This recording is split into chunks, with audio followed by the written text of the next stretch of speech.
ऐसा रेयरली ही होता है कि हिंदी सिनेमा एक ही दिन में दो अच्छी फिल्में दे दे, लेकिन 28 फरवरी का शुक्रवार ऐसा ही दुर्लभ दिन निकला। सुबह क्रेजी देखी जो अच्छी लगी और फिर शाम को देखी सुपर बॉयज ऑफ मालेगांव। ये कैसी लगी ये थोड़े शब्दों में बताना मुहाल है, डिटेल में आगे बता ही रहा हूं, लेकिन शॉर्ट में पसंद करने वाले इतना जान ले कि मेरे लिए ये फिल्म ऑफ द ईयर साबित हुई। इतना ओवरवेलमिंग एक्सपीरियंस था ये फिल्म देखना कि लंबे अरसे बाद सिनेमा हॉल में रोंगटे खड़े होने का अनुभव लौटा, आंखें भीगने के तजुर्बे की वापसी हुई, दिल भर आना क्या होता है इसका शिद्दत से एहसास हुआ। कमाल का सिनेमा। आगे थोड़े से स्पॉयलर्स हो सकते हैं, इसलिए संभल के।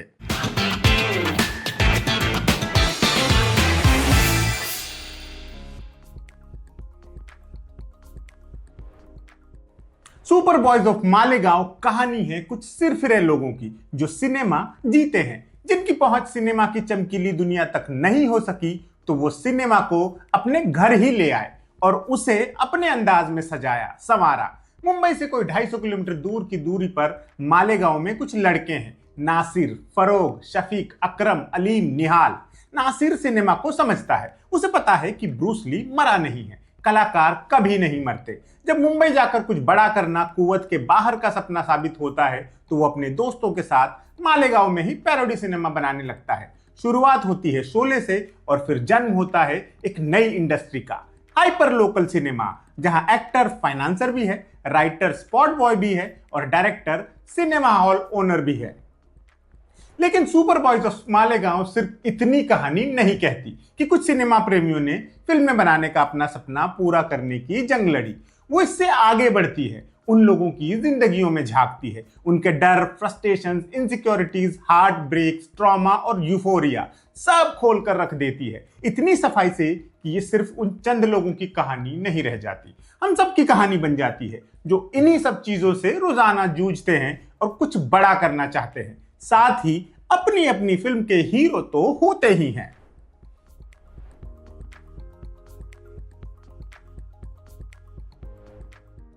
यह फिल्म पहले फ्रेम से ही आपका अटेंशन खींच लेती है और फिर अंतिम क्रेडिट्स रोल होने तक आपको सम्मोहित करके रखती है। सिंगल स्क्रीन्स पर चल रही फिल्में, सिनेमा हॉल्स के बाहर लगी लाइंस, अंदर घुस के भागकर सीटें कब्जाती पब्लिक, ये सब इतना जेन्युइन लगता है कि आपको 90s के दौर की सैर करा लाता है। रीमा कागदी का डायरेक्शन इतना सधा हुआ है कि लगता है किसी मालेगांव के बाशिंदे ने ही ये फिल्म बनाई है, या शायद खुद नासिर शेख ने ही। एक फिल्म की सफलता का एक इंडिकेटर यह भी है कि आपने किरदारों के साथ कितना जुड़ाव महसूस किया। इस फ्रंट पर फिल्म पूरे नंबर हासिल करती है। आप तमाम कलाकारों की जर्नी में इन्वॉल्व होते हो, उनके हर बढ़ते कदम पर खुश होते हो और हर सेटबैक पर दुखी। ये बहुत प्यारी फीलिंग है जो अगर सिनेमा देखते हुए आ जाए तो समझिए फिल्म कामयाब है। फिल्म के तमाम कलाकारों ने मालेगांव के मुस्लिम परिवारों की बोली को, उनके एक्सेंट को बढ़िया पकड़ा है।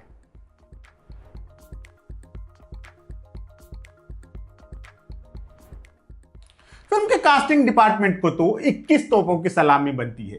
एक एक एक्टर ऐसा छाटा है कि वहीं पर पिक्चर की जीत हो गई है। आदर्श गौरव ने एक बार फिर साबित कर दिया कि वो कितने समर्थ अभिनेता हैं। अपने पैशन पर कुर्बान होने को आमादा नासिर को उन्होंने जिंदा करके रख दिया है। कई सीन्स ऐसे हैं जिनमें वो महज अपनी देह बोली से एक्टिंग करते हैं, चाहे अपनी प्रेमिका की शादी में बतौर कैमरा पर्सन हाजिरी लगाने का छोटा सा सीन ही क्यों ना हो। उनके झुके हुए कंधे और आहत आंखें दर्द की वो तस्वीर खींच डालती हैं जो 1000 डायलॉग से भी बयान नहीं हो पाती। यही बात विनीत कुमार सिंह के बारे में भी कही जा सकती है।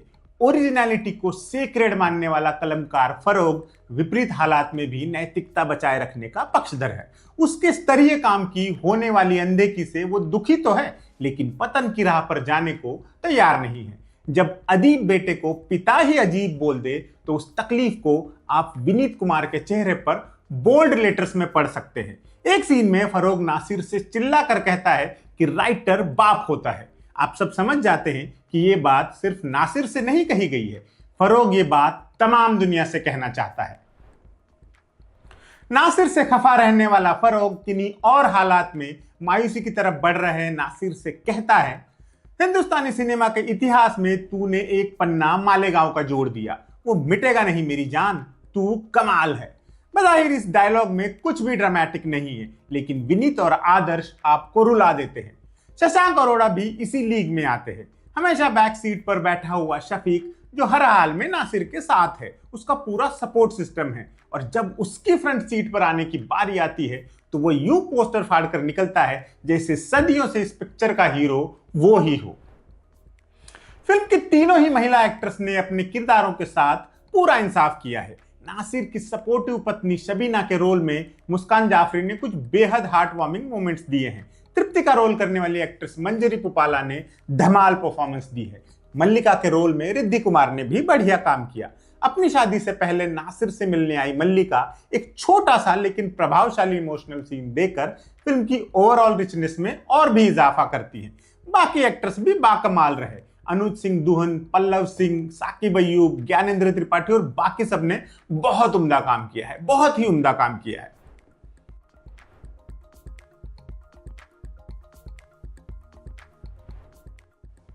मुझे कभी लगा नहीं था कि मैं सिनेमा की दुनिया पर बनी लक बाई चांस से बेहतर कोई हिंदी फिल्म कभी देख पाऊंगा। रीमा कागती का शुक्रिया रहेगा जो उन्होंने मेरे फेवरेट सेटअप पर इतनी कमाल फिल्म बना दी। उनकी अपने क्राफ्ट पर इतनी मजबूत पकड़ है कि उनका डायरेक्शन कहानी के परिवेश से एकाकार हो जाता है। यही बात मैंने दहाड़ के वक्त भी महसूस की थी। वरुण ग्रोवर की राइटिंग के लिए अलग से कुछ क्या ही लिखे, वो जो भी करते हैं stand up, lyrics writing, scripting, सब उनके जबरा फैन बन ही जाते हैं। एक स्पेशल शुक्रिया फैजा अहमद खान का भी बनता है जिनकी डॉक्यूमेंट्री सुपरमैन ऑफ मालेगांव ने इस फिल्म की राह बनाई। अगर आपने अब तक ये डॉक्यूमेंट्री नहीं देखी है तो देख लीजिए, यूट्यूब पर अवेलेबल है।